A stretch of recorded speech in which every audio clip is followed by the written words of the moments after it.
അപ്പം നമ്മളങ്ങനെ അർമേനിയയിലെ ഗാർണി ടെമ്പിളിലേക്ക് വന്നൊക്കെയാണ് കേട്ടോ. ഇവിടെ ഒരു ടെമ്പിൾ ഉണ്ട്, ഗാർണി ടെമ്പിൾ. സൂര്യദേവന്റെ അമ്പലമാണ്. ടിക്കറ്റ് കൊടുക്കും.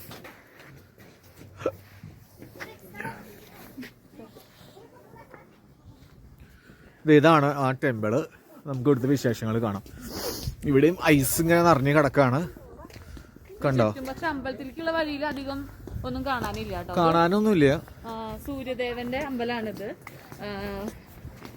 ഒരു AD 4-ാം നൂറ്റാണ്ടിന് മുമ്പ് ഉണ്ടാക്കിയതാണ്. പിന്നീട് ഇവര് ക്രിസ്തു മതം സ്വീകരിച്ചതിന് ശേഷവും പക്ഷേ ഈ അമ്പലം അവർ നിലനിർത്തി കൊണ്ടുപോയി. അപ്പോൾ നമ്മൾ നൈറ്റാണ് നമ്മളിവിടെ എത്തിച്ചേർന്നത്. രാവിലെ തൊട്ട് തുടങ്ങിയതാണ്. നമ്മൾ ഓരോ സ്ഥലത്തേക്കൊക്കെ പോയിട്ട് അപ്പോൾ നമ്മൾ നൈറ്റായി ഇവിടെ എത്തിയപ്പോൾ. അപ്പോൾ രാത്രി നമുക്ക് ഭംഗിയുണ്ട് കാണാനായിട്ട്.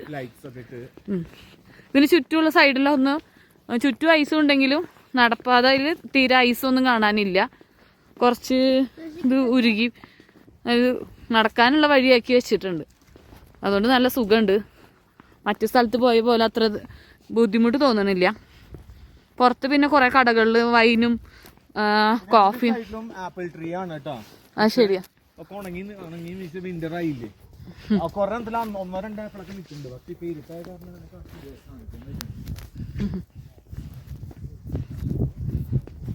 ഇതൊരു ഗ്രീക്ക് റോമൻ സ്റ്റൈലിലാണ് ഈ അമ്പലം പണിതിരിക്കുന്നത്, സൂര്യദേവനെ. പിന്നെ ഭൂമികുലുക്കൊക്കെ വന്നപ്പോൾ ഇത് തകർന്നു പോയി. ഇതും നമ്മുടെ യുനെസ്കോന്റെ പൈതൃക പട്ടികയിൽ വന്നിട്ടുള്ള അമ്പലമാണിത്. നമുക്ക് കാണാം.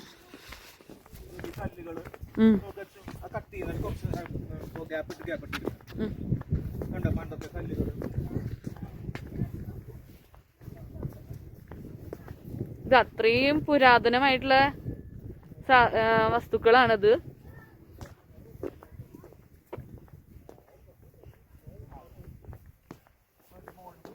സൂപ്പർ അല്ലേ?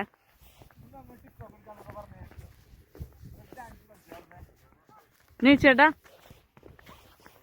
ഒന്നുമില്ല കേട്ടോ, വെറുതെ ഇങ്ങനെ ജസ്റ്റ് ഒരു കല്ല് പോലെ കെട്ടി വെച്ചിട്ടേ ഉള്ളൂ. വേറെ ഒന്നും കാണാനില്ല അവിടെ. തൂണുകളൊക്കെ നല്ല നല്ല അടിപൊളി, നല്ല ഉറപ്പുള്ള തൂണുകളാണ്. അത് ഇവിടെ ഇങ്ങനെ സിറ്റി കാണാം. ഇത് നമ്മൾ വന്ന വഴി ഇതവിടെ കണ്ടോ, നിറച്ചിങ്ങനെ ഐസ് മൂടി കിടക്കണ മലകൾ കണ്ടോ ക്ലിയർ ആയിട്ട്. ഞാൻ സൂം ചെയ്ത് നോക്കട്ടെ, കണ്ടോ ഇതൊക്കെ ഐസ് മൂടി കിടക്കണ മലകളാണ്. ഇവിടെ നിന്ന് ഇങ്ങോട്ട് ഒരു വ്യൂ കാണാം. ഏതാ ആ തൂണുകളൊക്കെ ഞാൻ പറഞ്ഞു. കിട്ടുമ്പോൾ അമ്പലത്തിലേക്ക് കയറി പോവാണ് കേട്ടോ. പകലാണ് ഇതിന്റെ ഭംഗി തോന്നുന്നു. ഇത് ഫുള്ള് കല്ലാണ്. എന്ത് രസം നോക്കൂ,